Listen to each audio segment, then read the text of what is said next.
Welcome dear students, आप सभी का स्वागत है हमारे यूट्यूब चैनल पे।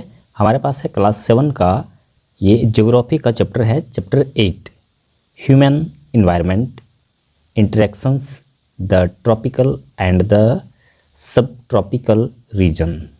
इसका मतलब है ह्यूमन इन्वायरमेंट मानव पर्यावरण, इंटरेक्शंस अंतःक्रियाएँ, द ट्रॉपिकल एंड उष्णकटिबंधीय and the subtropical regions उपोष्ण कटिबंधीय क्षेत्र। ट्रॉपिकल, आपको ट्रॉपिकल लाइन जो है ग्लोब के पिक्चर में आप इक्वाटर लाइन के ऊपर और नीचे दोनों साइड देख सकते हैं। ट्रॉपिकल ऑफ कैंसर और ट्रॉपिकल ऑफ कैप्रिकॉर्न, इस तरह से दो नाम होते हैं। और यहाँ पे कुछ वर्ड्स दिया हुआ है जो इस चैप्टर में इम्पोर्टेंट है। नेचुरल रीजन, नेचुरल रीजन क्या होता है? विश्व में किसी विशेष अक्षांशीय पट्टी पर समान जलवायु, मिट्टी और वनस्पति वाला क्षेत्र। कोई नेचुरल रीजन तो विशेष रूप से उस रीजन, उस क्षेत्र पे जो है उसी तरह के मिट्टी, क्लाइमेट और वेजिटेशन आपको मिलता है। रिवर बेसिन, वह क्षेत्र जो नदी तथा उसकी सहायक नदियों द्वारा प्रवाहित होता है। उसके बाद स्लैश एंड बर्न एग्रीकल्चर्स, कटाई और जलाओ कृषि, मतलब पेड़ पौधों को काटकर साफ किया जाता है और फिर जलाकर भी साफ किया जाता है। इस तरह का कृषि लोग अपनाते हैं। जनजातीय समूहों द्वारा की जाने वाली कृषि का एक आदिम प्रकार, जिसमें फसलों की खेती के लिए जंगलों को साफ किया जाता है और जला दिया जाता है। उसके बाद है डेल्टा, कुछ नदियों के मुहाने के पास जलोढ़ निपेक्षों से निर्मित भूमि का त्रिभुजाकार टुकड़ा बन जाता है, उसे ही डेल्टा कहते हैं। जो गंगा और ब्रह्मपुत्र का जो डेल्टा है, सुंदरबन डेल्टा, उस दुनिया का सबसे बड़ा डेल्टा है। उसके बाद सेल्वास, अमेजन बेसिन के भूमध्यरेखीय वन, तो ये एक जंगल है, फॉरेस्ट है। अमेजन बेसिन में ये फॉरेस्ट है। अब यहाँ से चैप्टर शुरू होता है। इस पैराग्राफ में हमें यह बतला रहा है the environment condition prevailing all over the world are wide and varied. दुनिया भर में ज्ञात पर्यावरणीय परिस्थितियाँ व्यापक और विविध है। मनुष्य और पर्यावरण के बीच सीधा संबंध है। पर्यावरण न केवल मनुष्य को बल्कि पौधों और जानवरों को भी प्रभावित करता है।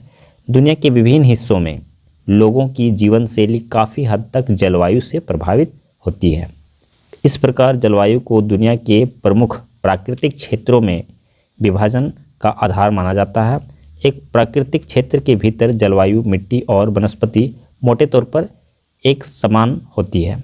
मनुष्य के पास बुद्धि और कौशल है, जिसके माध्यम से उसने अपने जीवन को आरामदायक बनाने के लिए पर्यावरण में कई बदलाव किए हैं। आगे यहाँ पे in chapter 8, 9, 10 we will learn about the different lifestyle of people living in different natural region of the world। Chapter 8, 9, 10 में हम दुनिया के विभिन्न प्राकृतिक क्षेत्रों में रहने वाले लोगों की अलग अलग जीवन शैली के बारे में जानेंगे। इस अध्याय में हम दो अलग क्षेत्रों की जलवायु स्थिति, प्राकृतिक वनस्पति के बारे में अध्ययन करेंगे। यहाँ पे दिया हुआ अमेजन बेसिन इन साउथ अमेरिका, दक्षिण अमेरिका में अमेजन बेसिन जिसकी जलवायु उष्णकटिबंधीय है, tropical climate. Ganga Brahmaputra basin in India, Bharat में, एशिया में, भारत देश हो गया और एशिया कॉन्टिनेंट हो गया में गंगा ब्रह्मपुत्र बेसिन जिसकी जलवायु उपोष्ण कटिबंधीय है, सब ट्रॉपिकल क्लाइमेट। इन दो चीज़ों को हम इस चैप्टर में पढ़ेंगे।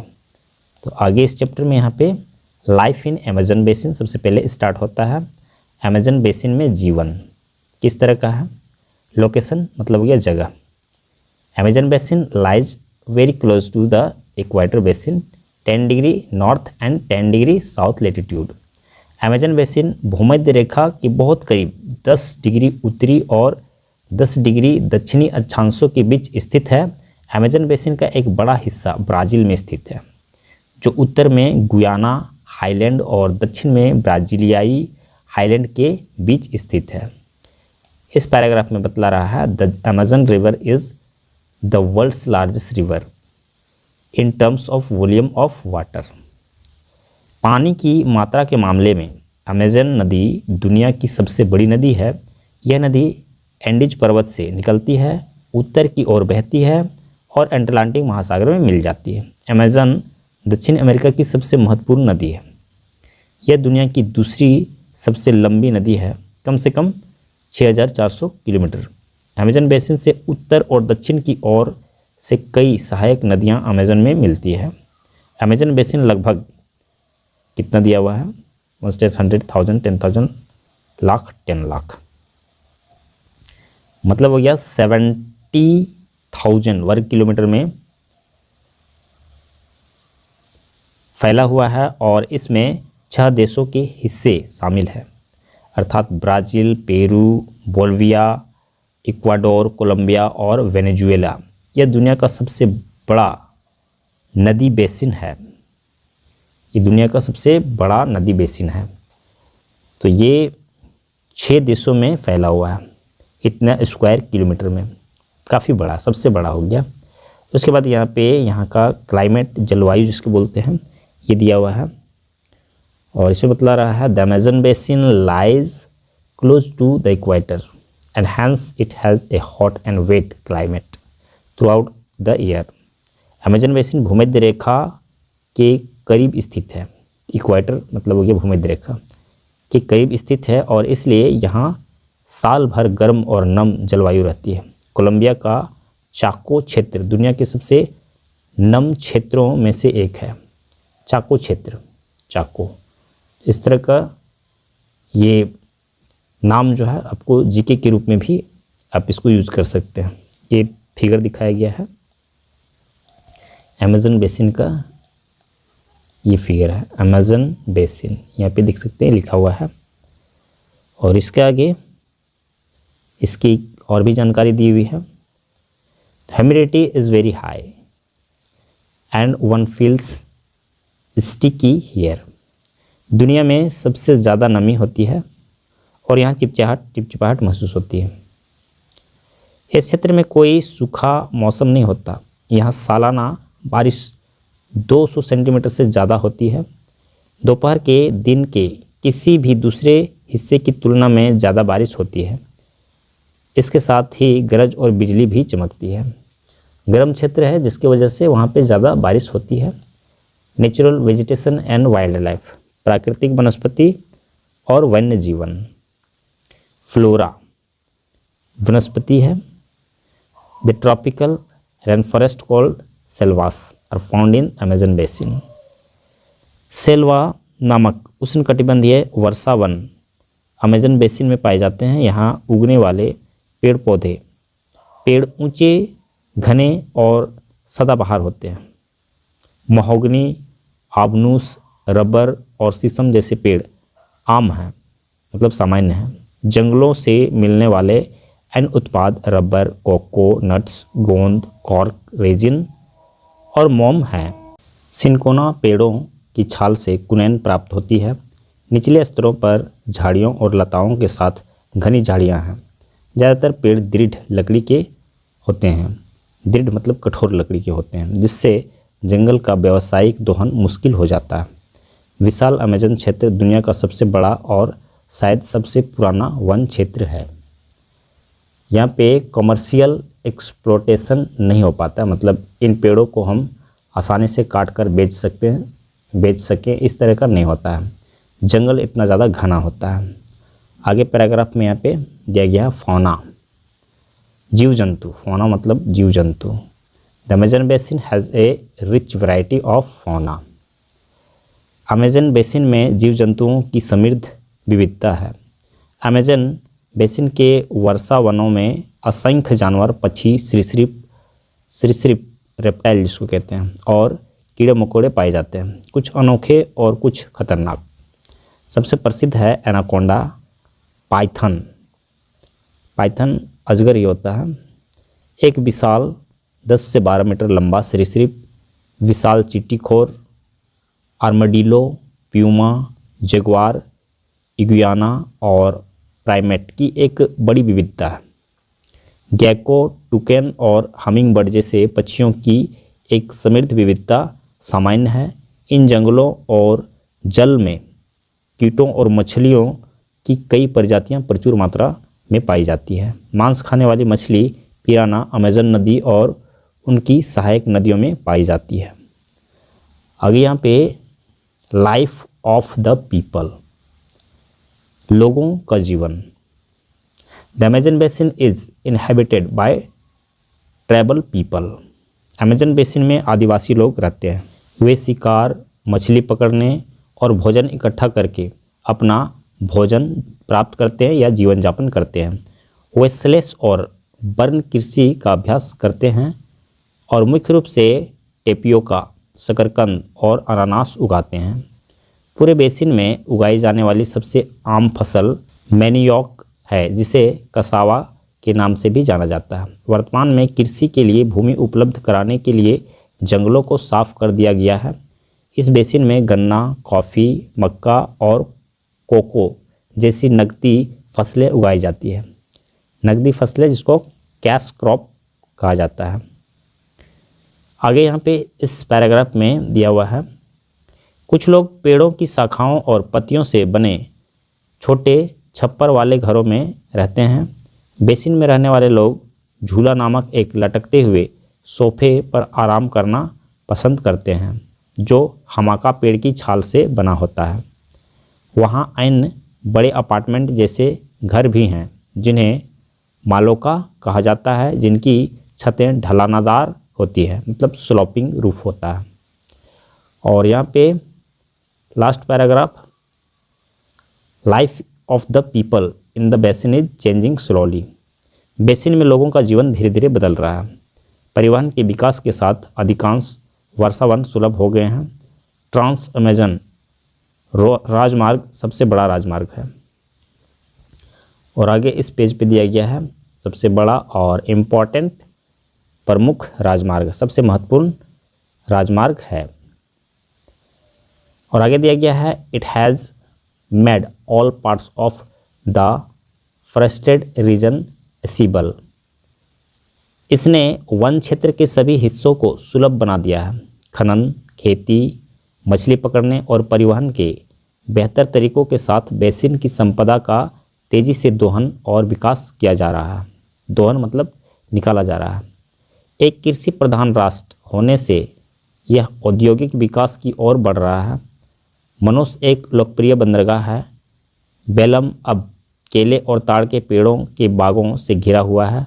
आज बेलम को अमेजन नदी का बंदरगाह कहा जाता है। हालांकि विकासात्मक गतिविधियां बदले में बड़े पैमाने पर वनों के विनाश की ओर ले जा रही है। तेज़ी से हो रही वनों की कटाई पर्यावरण पर इसके प्रभाव के कारण दुनिया भर में चिंता का विषय बन गया है, जिसमें जैव विविधता का नुकसान और संभावित जलवायु परिवर्तन शामिल है। आगे यहाँ life in Ganga Brahmaputra basin, Amazon basin के बारे में यहाँ तक बतला दिया गया। अब जो है ब्रह्मपुत्रा गंगा बेसिन के बारे में बतलाया जा रहा है। सबसे पहले लोकेशन, ये जगह कहाँ पे है ये बतलाया जा रहा है। The Ganga Brahmaputra river system together form the great plain of north India. Ganga Brahmaputra नदी प्रणाली मिलकर उत्तर भारत के विशाल मैदानों का निर्माण करती है। यह बेसिन उपोष्ण कटिबंधीय क्षेत्र में स्थित है, अर्थात 10 डिग्री उत्तरी अक्षांश और 30 डिग्री उत्तरी अक्षांशों के बीच। गंगा ब्रह्मपुत्र बेसिन में गंगा ब्रह्मपुत्र नदियों के मैदान, हिमालय की तलहटी और सुंदरबन डेल्टा शामिल है। सुंदरबन डेल्टा जो दुनिया की सबसे बड़ी डेल्टा है। गंगा नदी उत्तराखंड में गंगोत्री ग्लेशियर से निकलती है, कुछ दूरी तक हिमालय के दक्षिण की ओर बहती है और फिर पूर्व की ओर मुड़ जाती है। इसमें कई सहायक नदियाँ मिलती हैं, जैसे यहाँ पे मैनी ट्रिब्यूटरीज। ट्रिब्यूटरी का मतलब होता है सहायक नदियाँ। देख सकते हैं ये गंगा क्षेत्र का इफ़ेक्ट जहाँ तक है उसको दिखाया गया है। इसमें ब्रह्मपुत्र नदी और गंगा नदी दोनों को दिखाया गया है। ब्रह्मपुत्र नदी जो है वो तिब्बत से होते हुए और ये इंडिया में प्रवेश करती है। तो कई सारी सहायक नदियाँ हैं। तो कौन सी नदियाँ हैं, नेक्स्ट पेज पे देख सकते हैं। यहाँ पे Yamuna, the Ghaghara, the Gandak, the Kosi and the Son. इस तरह की नदियाँ जो है इसकी ट्रिब्यूटरीज हैं। यमुना, घाघरा, गंडक, कोसी और सोन यह उत्तर प्रदेश, बिहार, पश्चिम बंगाल से होकर बहती है और फिर बांग्लादेश में प्रवेश करके ब्रह्मपुत्र नदी में मिल जाती है। इस पैराग्राफ में दिया हुआ the Brahmaputra basin lies in the north eastern part of India. Brahmaputra नदी का बेसिन भारत के उत्तर पूर्वी भाग में स्थित है।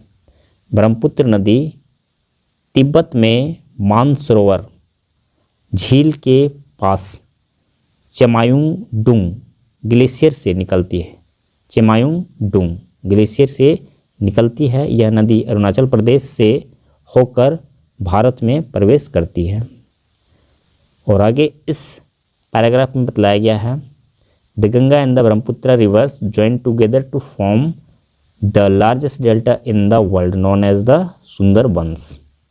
गंगा और ब्रह्मपुत्र नदियाँ मिलकर दुनिया का सबसे बड़ा डेल्टा बनाती है जिसे सुंदरबन के नाम से जाना जाता है। गंगा ब्रह्मपुत्र बेसिन अत्यधिक उपजाऊ है क्योंकि यह नदियों द्वारा लाए गए जलोढ़ जमाव से बना है। इन मैदानों से सटे पठारों में खनिजों के बड़े भंडार हैं। और यहाँ का क्लाइमेट के बारे में, जलवायु के बारे में बतला रहा है। गंगा ब्रह्मपुत्र बेसिन में मानसूनी जलवायु होती है जिसमें गर्म ग्रीष्मकाल मतलब हो गया गर्मी के समय में, और हल्की सर्दियाँ होती है। ग्रीष्मकाल में गर्म और हल्की सर्दियाँ होती है। जून और सितंबर के महीनों के बीच हवाएं वर्षा लाती है। ब्रह्मपुत्र बेसिन और पूर्वी गंगा बेसिन में भारी वर्षा होती है। गंगा ब्रह्मपुत्र बेसिन में मानसूनी जलवायु होती है जिसमें गर्म ग्रीष्मकाल मतलब ग्रीष्मकाल जो होता है वो गर्म वहाँ पे लगता है उस समय में, गर्मियों के दिनों में, और हल्की सर्दियाँ होती है। ठंड में अधिक ठंड नहीं लगती है। जून और सितंबर के महीनों के बीच हवाएं वर्षा लाती है। ब्रह्मपुत्र बेसिन और पूर्वी गंगा बेसिन में भारी वर्षा होती है। आगे यहाँ पे दिया हुआ है natural vegetation. Natural vegetation flora. Flora का मतलब हो गया वनस्पति। यहाँ की वनस्पति के बारे में यहाँ बतलाया गया है trees of monsoon forest and tropical deciduous forest are found in the Ganga Brahmaputra basin. Monsoon वनों और उष्णकटिबंधीय पर्णपाती वनों के पेड़ गंगा ब्रह्मपुत्र बेसिन में पाए जाते हैं। यहाँ पाए जाने वाले आम पेड़, सामान्य पेड़ साल, सागौन, पीपल और बरगद हैं। सागौन और साल मानसून वन के सबसे महत्वपूर्ण पेड़ हैं। ये दृढ़ लकड़ी के पेड़ होते हैं और बढ़िया गुणवत्ता वाले फर्नीचर बनाने के लिए बहुत मूल्यवान हैं।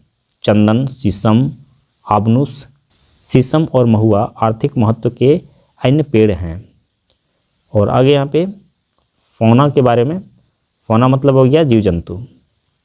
इस पैराग्राफ में बतला रहा है Sundarban delta royal Bengal tigers का घर है। यह अब एक लुप्तप्राय प्रजाति हो गया है, मतलब ये धीरे धीरे अब लुप्त होते जा रहा है। हाथी, बाघ, हिरन और बंदर यहाँ सामान्य है। ब्रह्मपुत्र बेसिन में एक सींग वाला गेंडा भी पाया जाता है। और लास्ट पैराग्राफ यहाँ पे इसमें बतला रहा है डेल्टा क्षेत्र में मगरमच्छ, घड़ियाल और कई तरह की मछलियाँ पाई जाती है, जबकि गंगा के मीठे पानी में डॉल्फिन पाई जाती है। उद्योगों से निकलने वाले अपशिष्टों से गंगा का प्रदूषण डॉल्फिन के लिए बहुत बड़ा खतरा बन रहा है। मतलब कारखाने से निकलने वाले गंदे पानी डॉल्फिन को समाप्त कर सकते हैं। डॉल्फिन के लिए वो काफ़ी खतरनाक है। इसके आगे पेज पे हम देखेंगे लाइफ ऑफ द पीपल, लोगों के जीवन। Ganga Brahmaputra basin, the Ganga Brahmaputra basin is highly fertile and most suitable for agriculture. Ganga Brahmaputra basin अत्यधिक उपजाऊ है और कृषि के लिए सबसे उपयुक्त है। समतल भूमि, उपजाऊ मिट्टी, अनुकूल जलवायु और प्रचुर मात्रा में पानी कई प्रकार की फसलों के विकास के लिए अनुकूल है। चावल मुख्य फसल है, लेकिन सूखे क्षेत्रों में गेहूं भी उगाया जाता है। डेल्टा क्षेत्रों में जूट मुख्य रूप से निर्यात के लिए उगाया जाता है। असम में ब्रह्मपुत्र घाटी में मुख्य रूप से चाय उगाई जाती है। यहाँ गन्ना और कपास जैसी नकदी फसलें भी उगाई जाती है। और यहाँ पे ये काफ़ी बड़ा पैराग्राफ है। इस पैराग्राफ में बतला रहा है the Ganga Brahmaputra basin supports A high density of population of more than 150 people पर स्क्वायर किलोमीटर। बतला रहा है यहाँ पे गंगा ब्रह्मपुत्र बेसिन में प्रति वर्ग किलोमीटर 150 से अधिक व्यक्ति की जनसंख्या का घनत्व है। पश्चिम बंगाल में 1029 व्यक्ति वर्ग किलोमीटर के साथ जनसंख्या का दूसरा सबसे अधिक घनत्व है। गंगा ब्रह्मपुत्र बेसिन एक महत्वपूर्ण औद्योगिक बेल्ट भी है। बेल्ट मतलब क्षेत्र है। कानपुर, लखनऊ औद्योगिक क्षेत्र और कोलकाता हुगली औद्योगिक क्षेत्र इसके विशिष्ट उदाहरण हैं। इस क्षेत्र में सड़क मार्ग, रेलवे, जलमार्ग और वायुमार्ग का उत्कृष्ट नेटवर्क है।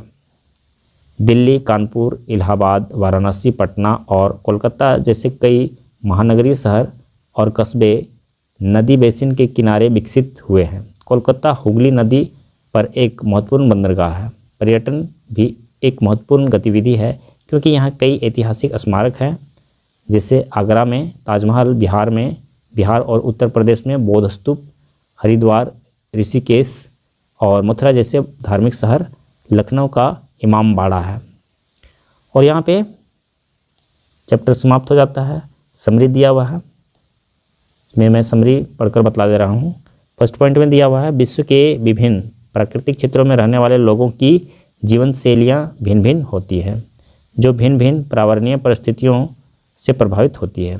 दूसरा पॉइंट पे दिया हुआ है अमेजन बेसिन उष्णकटिबंधीय क्षेत्र में स्थित है और भूमध्य रेखा के बहुत करीब है। यहाँ साल भर गर्म और आर्द्र जलवायु रहती है और यहाँ उच्च आर्द्रता होती है। यहाँ वनस्पतियों और जीवों की भी समृद्ध विविधता है, जिसमें उष्णकटिबंधीय वर्षावन और जगुआर, मगरमच्छ, सांप, चिड़ियाँ आदि जैसे वन्य जीव शामिल हैं। अमेजन बेसिन में आदिवासी लोग रहते हैं जो शिकार, मछली पकड़ना, भोजन इकट्ठा करना और कटाई छटाई करके खेती करते हैं। हालांकि विकास संबंधी गतिविधियों के कारण अमेजन बेसिन में बड़े पैमाने पर वनों का दोहन और विनाश हो रहा है। दोहन मतलब उसका उपयोग हो रहा है, उसको बर्बाद किया जा रहा है। और ये इस पैराग्राफ में गंगा ब्रह्मपुत्र पैराग्राफ में यहाँ पे दिया हुआ है। गंगा ब्रह्मपुत्र बेसिन उष्णकटिबंधीय क्षेत्र में स्थित है और भारत के उत्तर पूर्वी भाग में स्थित है। यह अत्यधिक उपजाऊ है और यहाँ गर्म समर मतलब हॉट समर और हल्की सर्दियाँ वाली मानसून जलवायु है। इस क्षेत्र में उष्णकटिबंधीय पर्णपाती और मानसून वन पाए जाते हैं। साथ ही यहाँ एक सींग वाले गैंडे, हाथी, बाघ, हिरन आदि जैसे कई प्रकार के वन्यजीव पाए जाते हैं। और यहाँ पे इस लास्ट पैराग्राफ में दिया हुआ है गंगा ब्रह्मपुत्र बेसिन कृषि के लिए सबसे उपयुक्त है। यहाँ आबादी के उच्च घनत्व को सहारा मिलता है और परिवहन के साधनों का एक बेहतरीन नेटवर्क है। पर्यटन भी इस बेसिन की एक महत्वपूर्ण गतिविधि है। और आगे यहाँ पे एक्सरसाइज शुरू हो जाता है। सबसे पहले यहाँ पे एमसीक्यू दिया हुआ है और फर्स्ट नंबर में the Amazon basin x tends between, कितना ये फैला हुआ है, तो इसका आंसर हो जाएगा 10 degree north and 10 degree south. आगे यहाँ पे 2 नंबर में the cash crop of the Amazon basin is, इसमें से अमेजन बेसिन का कैश क्रॉप कौन सा है, ये हो जाएगा कॉफ़ी। बी नंबर का river Ganga originates from the, Ganga नदी कहाँ यहाँ से निकलती है, तो कहाँ से निकलती है, गंगोत्री ग्लेशियर। 4th नंबर में the one horn rhinoceros is found in, एक सींग वाला राइनोसेरस कहाँ पाया जाता है, इसका आंसर हो जाएगा असम। 5th नंबर में the main crop of the Ganga Brahmaputra basin, कौन सा मुख्य फसल, गंगा ब्रह्मपुत्र बेसिन का मुख्य फसल कौन सा होगा, तो ये हो जाएगा rice. Fill in the blanks, तो इसमें ऑप्शन दिया गया है the dash is the largest river basin in the world, तो ये हो जाएगा Amazon. Amazon largest river basin in the world है। उसके बाद the tropical rain forest of the Amazon basin are called, ये हो जाएगा selvas. The Ganga Brahmaputra basin has a dash climate, इसका आंसर हो जाएगा मानसून क्लाइमेट। 4th नंबर में this is the home of the royal Bengal tiger, ये हो जाएगा सुंदरबंस। और 5th नंबर में which one of the following is not a state through which Ganga river passes through. तो वो कौन सा स्टेट है जिससे होकर गंगा नदी नहीं गुजरती है? तो इसका आंसर हो जाएगा गुजरात। और यहाँ पे ट्रू फॉल्स दिया हुआ है। इसमें फॉल्स आपका 1 2 3 लगातार जो है ये 3 फॉल्स है, 3 स्टेटमेंट, और 4 5 जो है वो ट्रू है। कंप्लीट हो जाएगा। और एक दिया हुआ है इसमें मैच द फॉलोइंग, तो इसको मैच कर देते हैं। देखिए यहाँ पे टोकन एक बर्ड है, ये डी नंबर में चला जाएगा। 1 का डी। और मोनियोक एक क्रॉप है, एक क्रॉप सी नंबर पे चला जाएगा। हैमॉक, हैंगिंग, कॉच ये 3 नंबर का ई नंबर में चला जाएगा। उसके बाद हरिद्वार, ये पता चल रहा है रिलीजन टाउन है, हरिद्वार रिलीजन टाउन है। और 5th नंबर कानपुर लखनऊ, सिर्फ एक बच गया, ये इंडस्ट्रियल रीजन है। यहाँ पे इस तरह से लगाना है।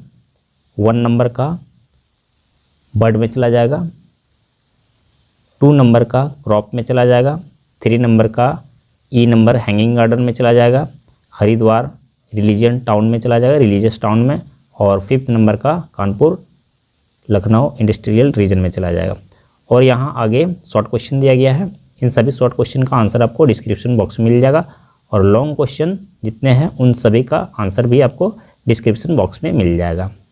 तो कंप्लीट हो गया यहाँ पे ये चैप्टर। नेक्स्ट चैप्टर को पढ़ने के लिए हम लोग नेक्स्ट वीडियो पे चलेंगे। अगर हमारा वीडियो आप लोग के लिए हेल्पफुल होता है तो आप हमारे वीडियो को लाइक कीजिए, हमारे चैनल को सब्सक्राइब करके अपने दोस्तों के साथ शेयर कीजिए। नेक्स्ट चैप्टर के लिए नेक्स्ट वीडियो पे चलेंगे।